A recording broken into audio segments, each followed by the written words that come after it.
Europe 1, 11h midi. Et si on partait? Philippe Googler.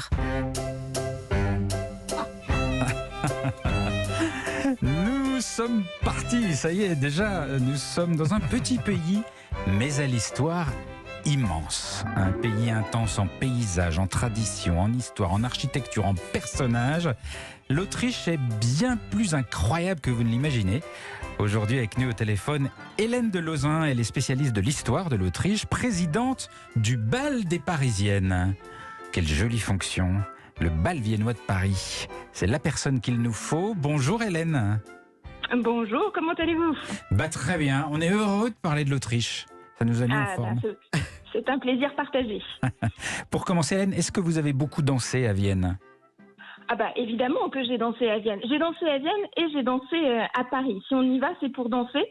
Je vous attendais tout à l'heure dire qu'il faut absolument danser la valse. Alors évidemment, c'est le lieu privilégié pour le faire, mais comme vous l'avez très bien dit, dans un bal viennois, on danse de tout. Et c'est ça qui est très sympathique et qui crée cette ambiance si particulière qui attire autant de monde. Ouais. Et on peut s'amuser même si on danse bien rien.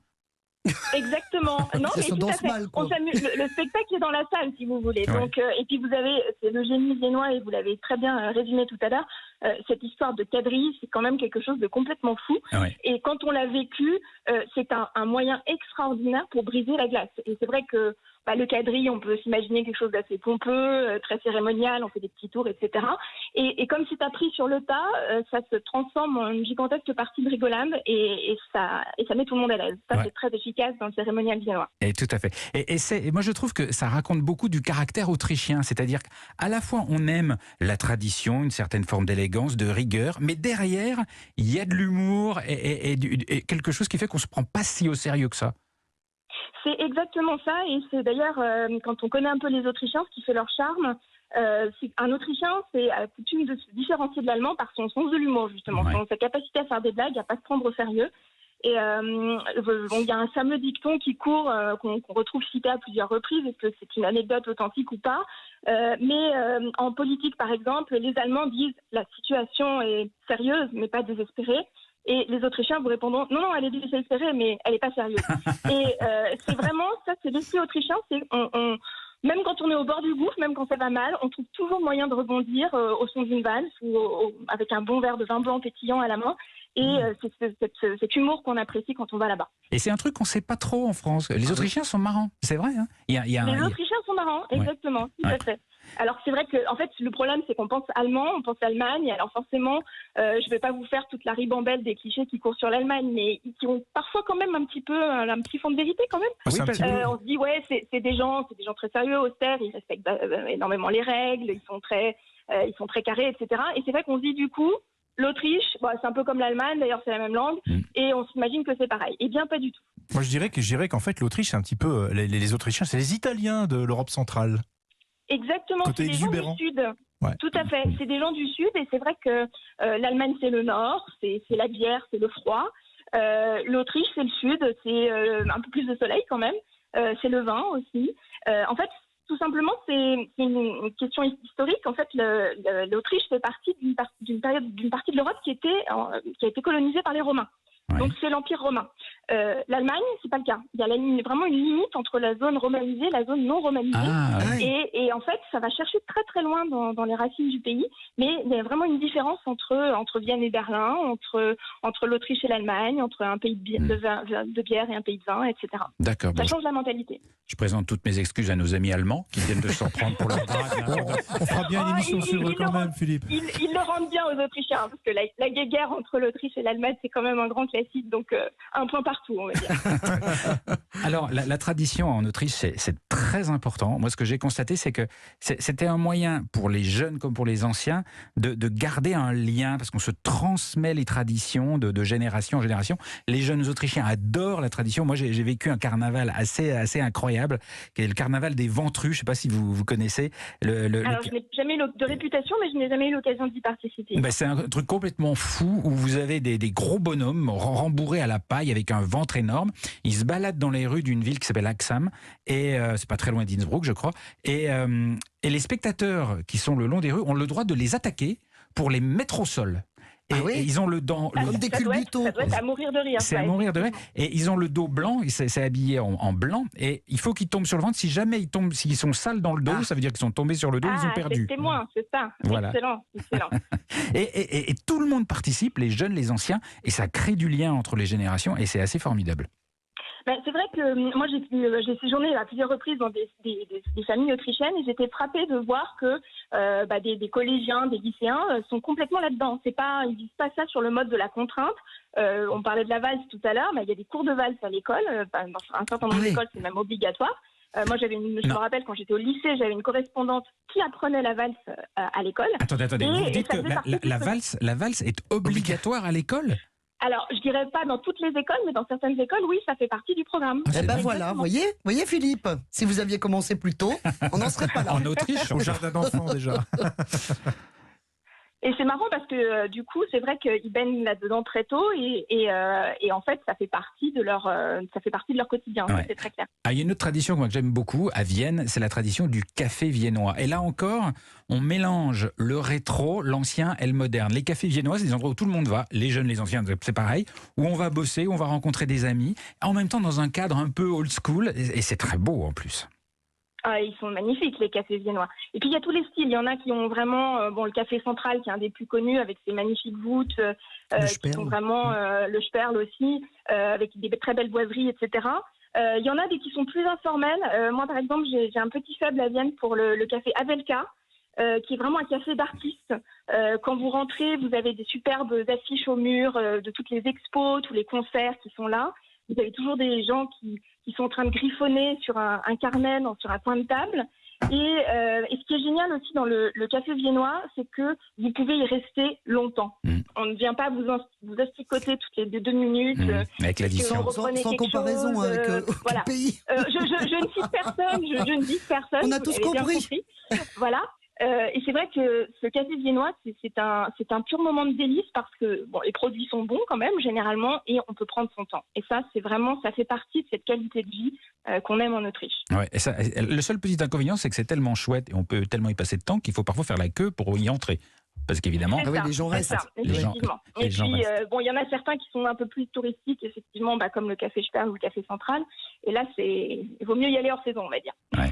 Et puis Vienne, comme je dire une phrase, c'est que c'est une ville splendide. C'est vraiment une succession de palais, de demeures magnifiques. C'est un véritable musée à ciel ouvert. C'est une ville magnifique et qui a des points communs avec Paris dans ce côté vraiment grande capitale, grandes avenues. Et petit quartier plus intimiste, et on passe de l'un à l'autre, et ça a énormément de charme. Ça peut paraître cliché, mais j'assume. Si on peut faire une promenade en calèche à Vienne, c'est quand même super sympa, parce que le fait de déambuler dans les rues et de voir tous ces monuments à la hauteur à laquelle ils ont été conçus. Ils n'ont pas été conçus pour être vus depuis l'automobile, mais depuis le cheval. Vous avez des perspectives quand vous circulez en calèche autour de la Haute-Bourg, autour des palais impériaux, etc. C'est magnifique. C'est vraiment magnifique. Vous l'avez vu comment, vous, Jean-Bernard Vienne ? J'étais pas en calèche, j'ai beaucoup passé de temps dans ces fameux cafés historiques parce que j'adore l'ambiance et on est transporté au 19e siècle. Ouais, c'est formidable. Vous restez avec nous, Hélène de Lauzun. Dans un tout petit instant, on continue à explorer avec vous et avec votre passion pour ce pays, l'Autriche. À tout de suite sur Europe 1. Europe 1, 11h midi. Et si on partait ? Philippe Googler. Et voilà, nous sommes en Autriche. Comme chaque jour entre 11h et midi sur Europe 1, un voyage. Et nous sommes en ligne avec Hélène de Lauzun qui est historienne et spécialiste de l'Autriche. Alors, ce qu'il y a de fascinant dans ce pays, c'est qu'on a toujours l'impression d'être comme dans un film, comme dans un décor de cinéma. Il y a par exemple une bourgade qui s'appelle Hallstatt, qui est une petite bourgade adorable, blottie dans les Alpes, entre lacs et montagnes. En Asie, les touristes l'ont nommée la plus instagrammable du monde, la ville la plus instagrammable du monde. Bon, c'est pas forcément une qualité, là, remarquez. Non, mais il se passe quelque chose, il y a un côté décor, féerie. Cette petite ville, d'ailleurs, a été aussi le modèle d'une ville dans le dessin animé de La Reine des Neiges de Disney. Et puis, c'est le monde de Sissi, c'est le monde de la Mélodie du Bonheur. C'est étonnant, il n'y a pas beaucoup de pays comme ça. C'est vrai que l'Autriche a l'énorme avantage d'être énormément préservée à deux niveaux, si bien sur le plan du patrimoine que sur le plan des paysages naturels. Et c'est vrai que ça fait un cocktail détonnant, très beau paysage avec des montagnes vertigineuses derrière, etc. Et franchement, ça contribue à son charme. Et c'est vrai que le cinéma a su exploiter cette fibre. Vous prenez La Mélodie du bonheur, par exemple, c'est presque un clip de l'Office du tourisme de Salzbourg, parce que vous avez des magnifiques prises de vue sur les monuments, sur les montagnes tout autour. Ouais. Et c'est vrai qu'après, on a envie d'aller voir ça sur place, c'est efficace. Bien sûr. Et puis alors, on pense à Sissi. Est-ce qu'il y a une fascination pour Sissi en Autriche ? Le mythe n'est pas mort, ça c'est le moins qu'on puisse dire. À Vienne, vous ne pouvez pas faire deux pas sans tomber sur des évocations de Sissi. Alors évidemment, Sissi, en termes touristiques, c'est extrêmement efficace. Vous avez les cartes postales, les crayons, les magnettes, les boules à neige. Vous achetez du Sissi absolument dans toutes les quantités. Bon, c'est vrai que le mythe ne faiblit pas. Le personnage reste fascinant. Ça se transmet de génération en génération. Est-ce qu'on peut dire en deux mots Est-ce qu'on peut dire en deux mots, pardonnez-moi, je vous interromps. Est-ce qu'on peut dire en rappeler en deux mots qui était Sissi exactement ? Alors Sissi, c'est la femme de l'avant-dernier empereur d'Autriche, François-Joseph, et donc qui a été elle-même impératrice d'Autriche, de son mariage jusqu'à son assassinat. Et donc pourquoi elle est connue ? Parce que déjà c'était une femme d'une beauté extraordinaire, avec une chevelure magnifique, qui a été immortalisée dans des très célèbres portraits de cour, avec sa grande chevelure. Il y en a un notamment qui est très connu où elle porte des étoiles en diamant dans sa chevelure.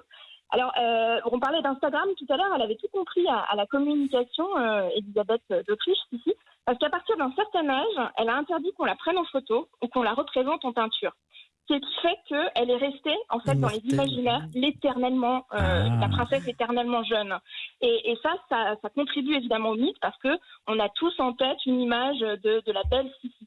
Alors évidemment, elle est connue aussi grâce à la trilogie de films avec Romy Schneider, qui l'a incarnée de façon extrêmement vivante. Maintenant, c'est vrai que le film la présente sous un jour très sympathique, avec une belle histoire d'amour, etc. La réalité historique est un peu plus cruelle. Ça n'a pas été un mariage heureux, elle a beaucoup souffert. Elle n'a pas toujours été là au moment où son rôle d'impératrice l'aurait exigé. Bref, c'est une histoire un peu plus tragique que le film qu'on a tous en tête. Alors, moi, il y a une autre question qui me brûle les lèvres à propos de l'Autriche, c'est les grands compositeurs. Mozart, Johann Strauss, Schubert, Beethoven, il est né à Bonn, mais il est mort à Vienne. Pourquoi tant d'immenses compositeurs sont nés ou ont un lien aussi fort avec l'Autriche ? Qu'est-ce qui s'est passé ? Pourquoi autant de génie dans un pays ?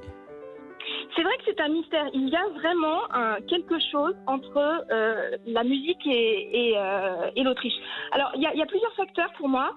Déjà, c'est un pays où figurez-vous que les empereurs, les souverains, ont été des musiciens, ont été des compositeurs. Très tôt, vous imaginez Louis XIV, on dit que c'était un danseur, il compose de la musique, il compose des opéras, il compose des concertos, etc. Donc ça joue. Et puis il y a aussi l'effet, on pratique beaucoup en famille. On vous parlait de Schubert tout à l'heure, le papa lui fait de la musique, la maman fait de la musique, à la maison les frères et sœurs, tout le monde fait de la musique. On joue entre nous et du coup il y a une culture musicale ambiante qui est extrêmement forte. Alors forcément, quand tout le monde fait de la musique, j'ai envie de dire du haut en bas de l'échelle sociale, et bien forcément ça donne naissance à beaucoup de génie. Ouais. C'est fascinant, hein. Les grands musiciens et l'Autriche, c'est une histoire fascinante. Mais il y a un gros business Mozart quand même, non ? Aujourd'hui ? Ah oui. Qu'est-ce que vous appelez un business Mozart ? Le gros business Mozart, je m'adressais en fait à notre invité, mais elle n'est pas là. Alors le business Mozart, oui, c'est pas aussi efficace que le business Sissi. Ah voilà. Mais il y a quand même un business Mozart. Je pense notamment à la petite confiserie qu'on appelle. Alors la boule Mozart, voilà. La boule Mozart. Je voulais en venir. Vous êtes allé en Autriche, Qu'est-ce que c'est que ça ? Vous ne pouvez pas y couper. Donc c'est un petit chocolat qui est en forme d'une sorte de grosse bille en fait. C'est du qui est enveloppé massepain, dans un papier, voilà, et exactement. Il y a du marzipan, comme on dit en allemand, du massepain avec de l'amande à l'intérieur, enrobé de chocolat au lait. Voilà. Et alors, ça vous en trouvez de partout. Ah oui, mais il y a 2 500 000 boules Mozart chaque année quand même qui sont produites. Donc vous pouvez ramener des boules Mozart. C'est une friandise. Oui. Ah, Une d'accord. boule Exactement. Mozart. Et alors, je ne sais pas si vous savez, il y a aussi la déclinaison qui existe en Mozart Thaler, donc c'est le même mais à plat. En fait, il y a la pièce de monnaie, mais avec la tête de Mozart dessus. Oh là là. Oui. Le pauvre Mozart, il doit se retourner dans sa tombe. Il y a quelque chose de frappant quand on se balade en Autriche et qu'on parle avec les Autrichiens, c'est qu'il y a une vraie fierté autrichienne. Alors que si on regarde sur une carte, c'est un petit pays. Hein. J'espère que les Autrichiens ne m'en voudront pas, mais c'est pas un pays majeur géographiquement. D'où vient cette fierté? Alors, c'est amusant parce qu'aujourd'hui, on associe l'Autriche à un petit pays. Il faut quand même se rappeler que au moment où la Première Guerre mondiale éclate, c'est la 5e puissance européenne, et donc quasiment mondiale, puisque effectivement l'Europe domine à bien des égards les relations internationales.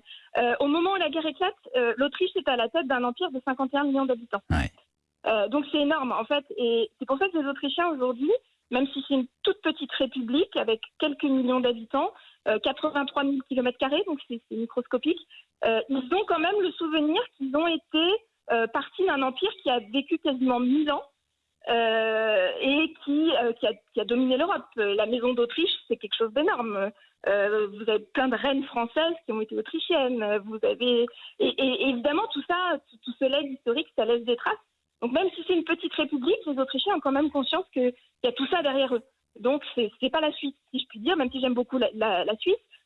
Qui a aussi des points communs avec sa civilisation alpine, le ski, etc. La Suisse a toujours été un petit pays géopolitiquement parlant, si je peux dire. L'Autriche, ça a été quelque chose de colossal. Et ça, forcément, les Autrichiens aujourd'hui, ils ont toujours ça en tête. Hélène Delozin, on vous écouterait pendant des heures parler de l'Autriche, vous êtes passionnante. Je vous remercie beaucoup d'avoir partagé avec nous un peu de votre savoir et de votre amour immense pour l'Autriche. Je rappelle que vous avez sorti un livre passionnant qui s'appelle Histoire de l'Autriche aux éditions Perrin et que vous êtes aussi amateur de valse viennoise, amatrice de valse viennoise et que vous êtes la présidente du Bal des Parisiennes. Merci beaucoup Hélène. Merci beaucoup Philippe et merci à toute l'équipe. Au revoir. À la prochaine, j'espère. Au revoir.